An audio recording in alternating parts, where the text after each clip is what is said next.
ఓం నమో నారాయణాయ. వారాహి అమ్మకు నమస్కారం చేసుకుంటూ, అమ్మవారి దయ, ఆమె చల్లని చూపులు మనందరిపై ఉండాలి అని చెప్పి మనస్ఫూర్తిగా కోరుకుంటూ, ఈ రోజుటి వీడియో స్టార్ట్ చేస్తున్నానండి.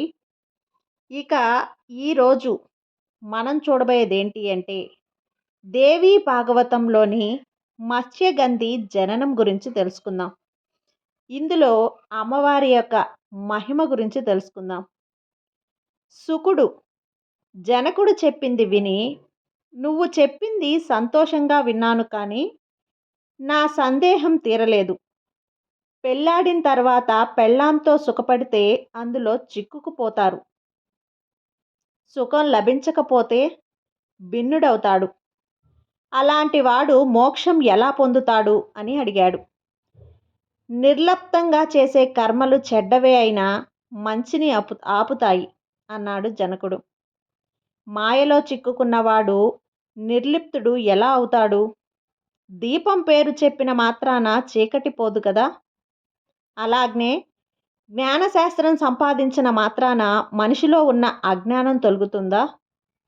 ఆచరణానుభవం ఉండవద్దా? నీలో ధనవాంఛ, పుత్రవాంఛ, స్త్రీవాంఛ, రాజ్యవాంఛ ఉన్నాయి. నువ్వు జీవత్నుడివి ఎలా అవుతావు? రాజుగా నువ్వు దుష్ట శిక్షణ, శిష్ట రక్షణ చేయక తప్పదు కదా.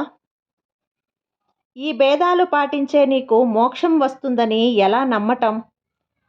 నేనంటే నాకేమీ లేదు, సుఖం లేదు, దుఃఖం లేదు, శత్రువు లేడు, మిత్రుడు లేడు, మానం లేదు, అవమానం లేదు, ఏలటానికి ఒక చిన్న పల్లె కూడా లేదు.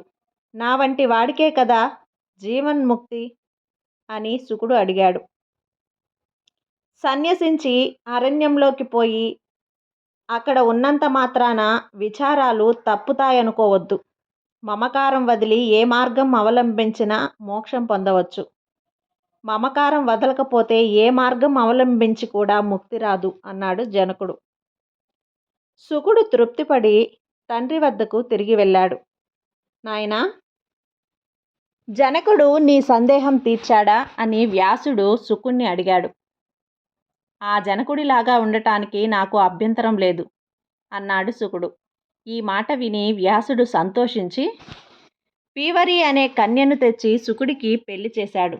శుకుడు నిర్లిప్తత విడవకుండా ఆమెతో కాపురం చేస్తూ గౌరవప్రభుడు, దేవశత్రుడు, భూరి, కృష్ణుడు అనే నలుగురు కొడుకులను, వారి తర్వాత కీర్తి అనే కుమార్తెను కన్నాడు. కీర్తి అనుహుడు అనేవాణ్ణి, విభ్రాజుడి కొడుకును పెళ్ళాడి బ్రహ్మదత్తుణ్ణి కన్నది. బ్రహ్మదత్తుడు రాజై పరిపాలన చేస్తూ ఉండగా ఒకసారి నారదుడు కనిపించి మాయా బీజోపదేశం చేశాడు. దానితో బ్రహ్మదత్తుడికి జ్ఞానోదయము, వైరాగ్యము కలిగి రాజ్యభారాన్ని తన కొడుకు మీద పెట్టి బదరీ ఆశ్రమానికి వెళ్ళిపోయాడు. శుకుడు కూడా తండ్రిని వదిలిపెట్టి కైలాస శిఖరానికి వెళ్ళి అక్కడ కొంతకాలం ధ్యానంలో గడిపి తర్వాత ఆ కొండ శిఖరం మీద నుంచి దూకి సిద్ధి పొందాడు. కొడుకు పోయినందుకు వ్యాసుడు చాలా బాధపడి అక్కడ ఉండలేక అయ్యో పుత్ర అని కేకలు పెడుతూ కైలాసానికి వెళ్ళాడు. అక్కడ నిండి ఉన్న శుకుడు ప్రతిధ్వని రూపంలో తండ్రికి జవాబిచ్చాడు. అలా శోకిస్తున్న వ్యాసుడి వద్దకు శివుడు వచ్చి, నీ కొడుకు యోగులకు కూడా లభ్యం కాని మోక్షం పొందాడు. అతని కోసం శోకించడం భావ్యమా అన్నాడు. కొడుకును చూడక నా కళ్ళు చల్లగా ఉండవు, మనసు చిన్నబోయింది, నేనేం చేసేది అన్నాడు వ్యాసుడు. వ్యాసుడి విచారం తీరేది కాదని అది గ్రహించిన శివుడు, నీ కొడుకు ఎల్లప్పుడూ నీడలాగా నీవెంటే ఉంటాడు అని వరమిచ్చి వెళ్ళిపోయాడు. తర్వాత వ్యాసుడు తన ఆశ్రమానికి తిరిగి వచ్చాడు. సౌనకాది మునులు శుకుడి కథ విని తర్వాత వ్యాసుడు ఏం చేశాడు అని సూతుణ్ణి అడిగారు. సూతుడు ఇలా చెప్పాడు. ధృతరాష్ట్రుదుల జననం.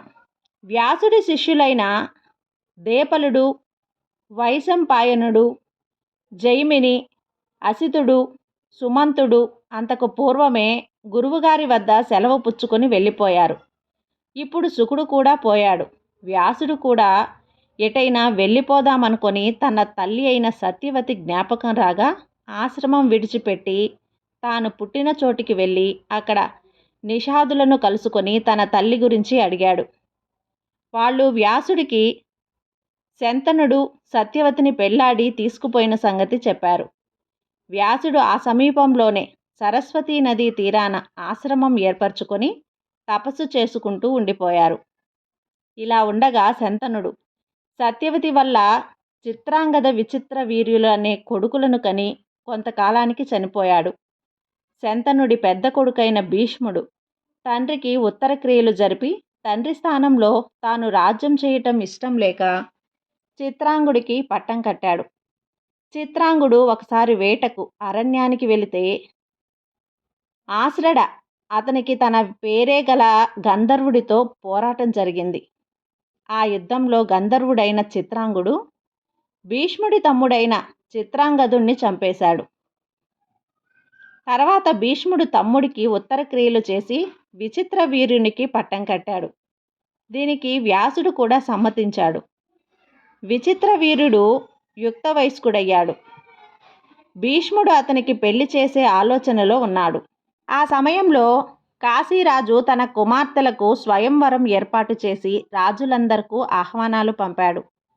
భీష్ముడు ఆ స్వయంవరానికి వెళ్ళి మిగిలిన రాజులందరినీ ఓడించి కాశీరాజు కూతుళ్లను అంబ, అంబిక, అంబాలిక అనే వాళ్లను తన రథం మీద ఎక్కించుకొని ఇంటికి వచ్చి వారిని తన తల్లికి చూపి వారిని విచిత్ర వీరుడికి పెళ్లి చేయటానికి ముహూర్తం కూడా నిర్ణయించాడు. అప్పుడు అంబ అనే పిల్ల సిగ్గుతో తల వంచుకొని భీష్ముడితో, నేను సాల్వుడు పరస్పరం ప్రేమించుకున్నా. నువ్వేమైనా బలం కొద్దీ నన్ను తెచ్చావు. నీ అధీనంలోకి వచ్చిన నన్ను ఆ రాజు ఏలుకుంటాడా అన్నది. భీష్ముడు పెద్దలతోనూ తల్లితోనూ మంత్రులతోనూ సంప్రదించి అంబను స్వేచ్ఛగా పంపేశాడు. ఆమె సాల్వుడి వద్దకు వెళ్ళి నేను నిన్ను ప్రేమిస్తున్నానని చెప్పేసరికి భీష్ముడు నన్ను పంపేశాడు, నువ్వు న్యాయంగా పెళ్లి చేసుకో అన్నది. నేను చూస్తుండగా భీష్ముడు నిన్ను తాకడు. మరెప్పుడో తీసుకుపోయి వదిలేసిన దాన్ని ఎవడైనా పెళ్లాడుతాడా? ఎలా వచ్చావో అలాగే తిరిగిపో అన్నాడు సాల్వుడు. అయ్యో, ఎందుకు కాకుండా పోయాను అని విలపిస్తూ అంబ భీష్ముడి వద్దకు తిరిగి వచ్చి, సాల్వుడు నన్ను నిరాకరించాడు. నేను ఎటూ కాకుండా పోయాను, చెడ్డదాన్నైపోయాను. నన్ను పెళ్లాడు అని వేడుకుంది. మరొకరిని ప్రేమించిన దాన్ని పెళ్లాడరాదు. నీ తండ్రి వద్దకు వెళ్ళు అన్నాడు భీష్ముడు. అంబ తండ్రి వద్దకు పోక అరణ్యంలో తపస్సు చేసుకోబోయింది.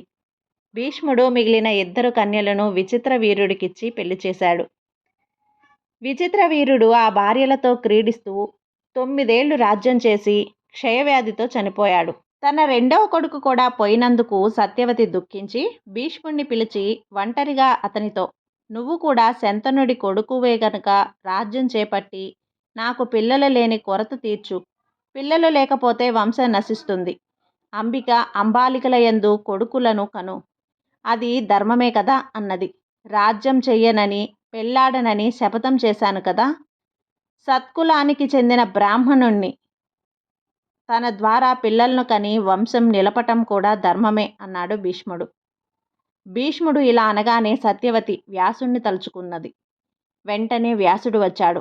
భీష్ముడు ఆయనకు తగిన మర్యాదలు చేశాడు. సత్యవతి వ్యాసుడితో, నీ తమ్ముడి భార్య యందు కొడుకుని కని వంశం నిలబెట్టు అన్నది. వ్యాసుడు తల్లి ఆజ్ఞ ప్రకారం అంబికకు ఒక కొడుకును కన్నాడు. కానీ ఆ పిల్లవాడు గుడ్డివాడు కావటం చేత రాజ్యార్హత కలవాడు కాడు. అది చూసి సత్యవతి 2వ కోడలైన అంబాలిక చేత వ్యాసుడికి ఒక కొడుకును కనిపించింది.